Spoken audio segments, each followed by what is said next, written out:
Shahrukh Awan from Daily Morning News. As my spectators already know that organization or magazine or newspaper is highlighting those personalities who have been highly professional, who have been quite diligent. And guess what? We have a special guest today, Mr. Dr.Jamil Ahmed, who is the additional ID CTD. And let me tell you something, that he is the most decorated, professional, dynamic officer of police department. Let's have a conversation with him and get to know his views regarding the current law and order situation. And as you know, there's a worldwide anarchy regarding the pandemic COVID-19. So let's have a conversation with him and get to know his views. Assalamu alaikum, sir. So first of all, thank you so much for your precious time. Let me ask sir कि मेरा पहला question आपसे ये है कि हाँ मतलब कितने साल हो गए आपको पुलिस डिपार्टमेंट में सर्व करते हुए? तो तकरीबन 25-26 साल हो गए। 26 साल हो गए। ऑलराइट सर, आपकी जो पहला इनिशिएटिव था कहाँ से शुरुआत करी सर? स्टार्ट सिंध से किया था। जुनेजो मरहूम की पॉलिसी ऑफ नेशनल इंटीग्रेशन की वजह से पंजाब के ऑफिसर्स 3 सूबों में जाते हैं रेशियो ऐसा है पॉपुलेशन का, और बाकी तीनों के नॉर्मली पंजाब जाते हैं। So I served here in the 90s for about 4-5 years. Then I went back to Punjab, and I commanded 5 districts as district SSP or DPO as they used to call after 2002. So उसके बाद on promotion as DIG, I served in the federal government. And while I was serving there, my services were requisitioned for police operation, rather the Karachi operation, which started in late 2013, but I joined in the middle of 2014. So I served here as DIG training, then as DIG South Zone, where we are sitting right now. And then as DIG CIA Karachi, and DIG Technical and Transport, and for a short while as additional IG Traffic Sindh. And then the same post was converted into additional IG Sakkar region, and I went to Sakkar, served there for slightly more than a year. And last month I came back to Karachi as additional IG CTD. So you joined as an ASP, as right? Okay, sir. We talk about the current situation, the pandemic, about pandemic COVID-19. So we have really kind of is a kind of anarchy here in Karachi and all over the world, I must say. So what do you say, sir? On the front line, we saw that police officers are fighting this pandemic. So what do you suggest? What should parameters we take in order to just prevent people from this?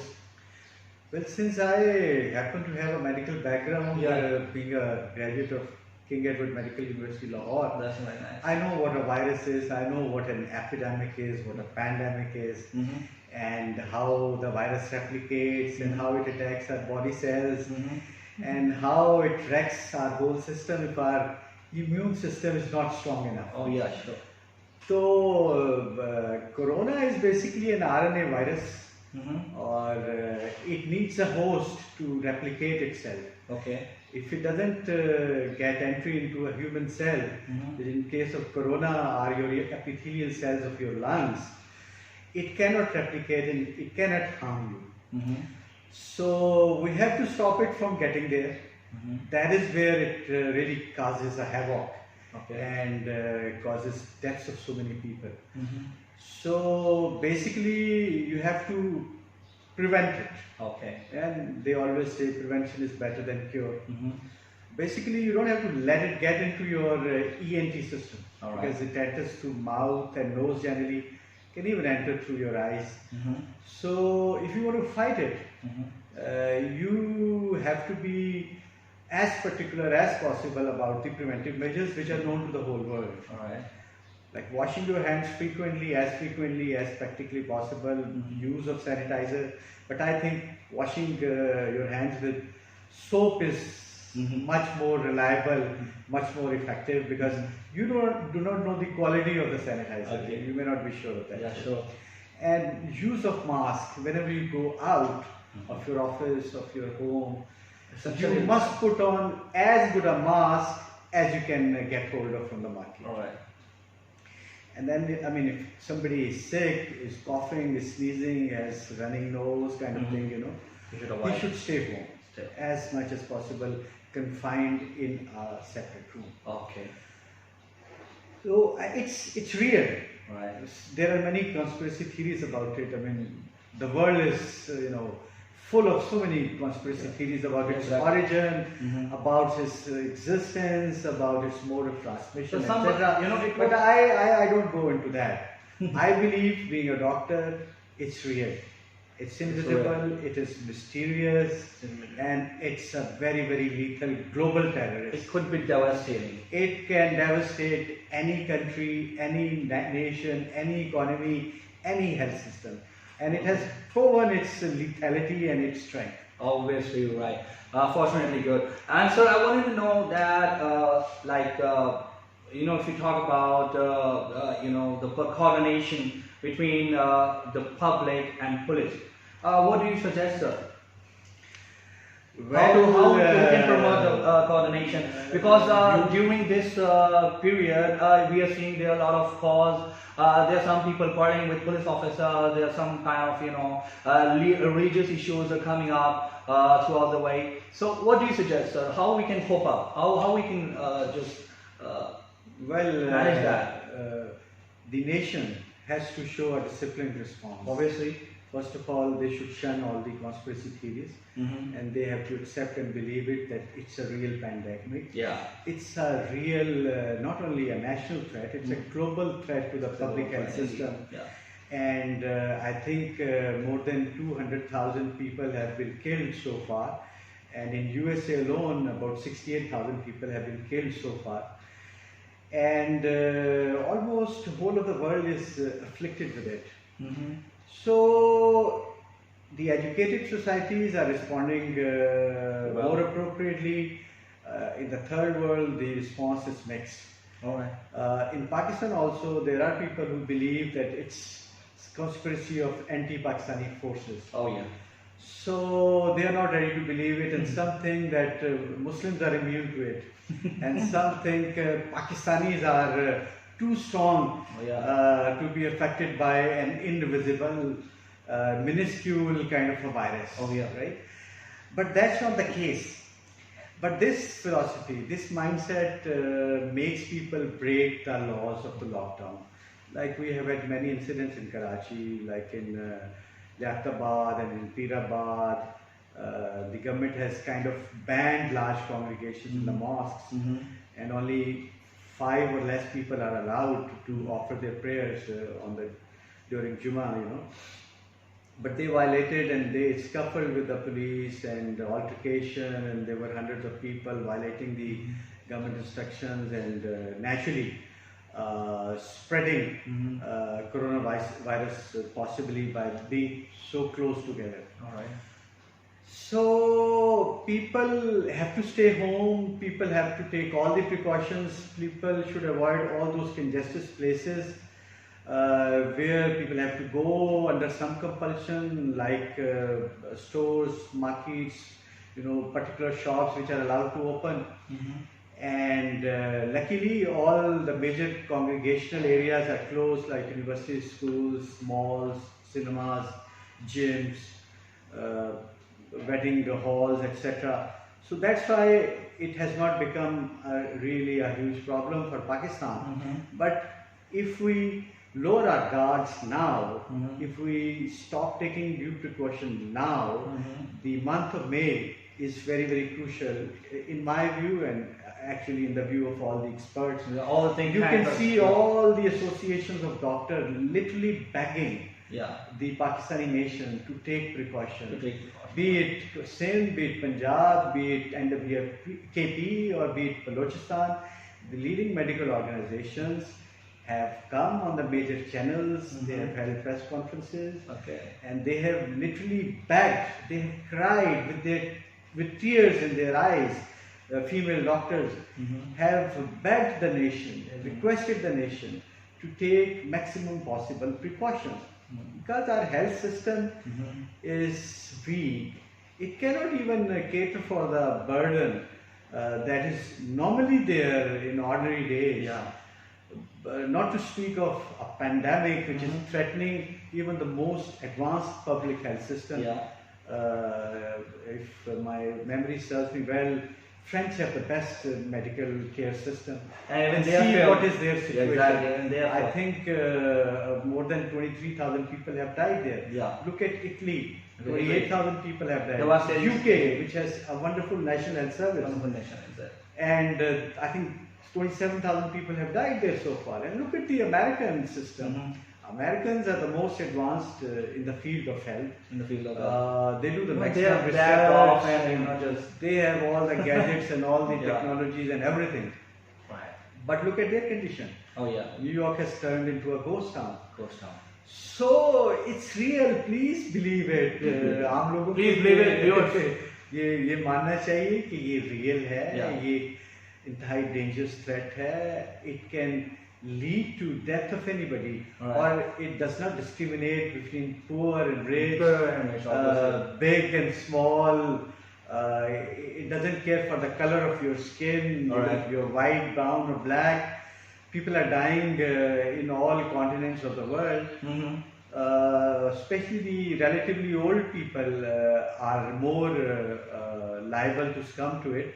But in Pakistan, it has been so far observed that young people are suffering from it. I mean, like between 20 to 45. I mean, most of the people who are suffering belong to that age bracket. Probably it's because that we have a relatively younger population.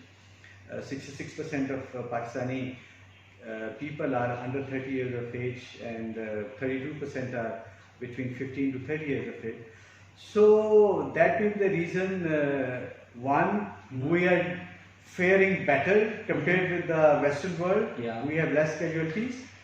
But whatever casualties we have, our percentage of young people is much more than what we see in the West. Exactly. In Pakistan, it's only 7% people, those who have died and were more than 55%. All right. In USA, about 20% people who have died were more than 55 years of age. Okay. So it varies from place to place, geography, environment, climate changes, and certain local reasons affect it. I was talking to a class fellow of mine who lives in Georgia, famous for Atlanta, where we have the CNN headquarters. And he was telling me, I was asking him, he was my class fellow in Lahore, and I asked him, what is the difference? Why so many Americans are dying and we are relatively doing better? He said, possibly there are 2-3 reasons. One is the BCG vaccination, which most of us had when we were children, and the mark is still there on the side of the arm. And second, probably in areas where malaria has been very endemic, and most of the people suffer from malaria, especially in their childhood, they are faring better in this battle. And plus areas where people for different reasons are exposed to all kinds of bacteria and viruses since childhood have probably a better geared, more ready immune system. So immune system is having, you're just playing a crucial part. Whoever is having a strong immune system can fight the virus, that's your defense force. That's your defense force. No matter it's a bacterial infection or it's a viral infection or it's some other microorganism, it's your immune system led by WBCs of different types, lymphocytes, monocytes, etc., which help you fight it, which engulf the invading microorganism or fight it out and neutralize it.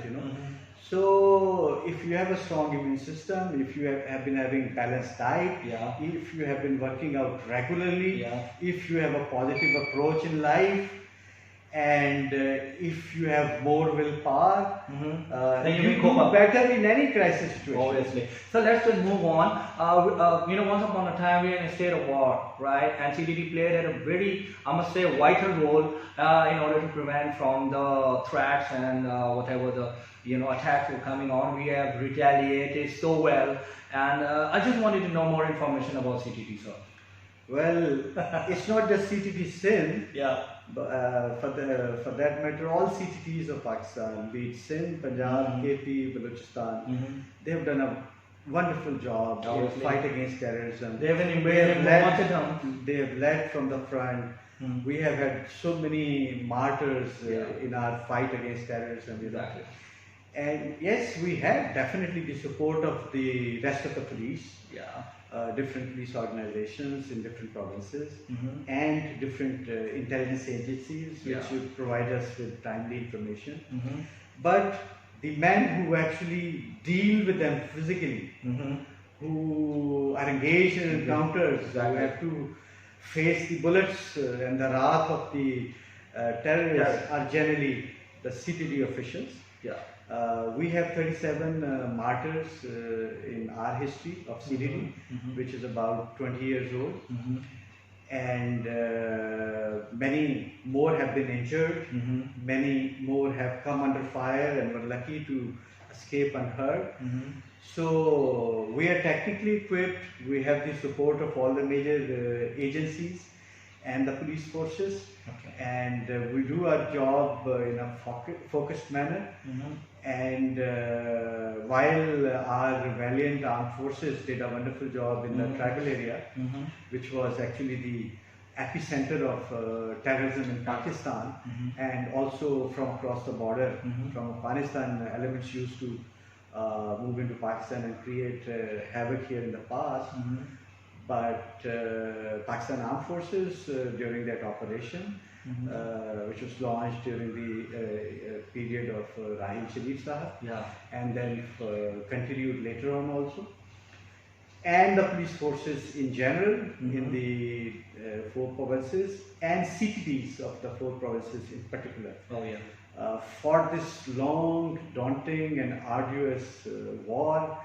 And today, I think for the last year or so, I could say, we are living in relative peace, relative calm, and we seem to have a bright future.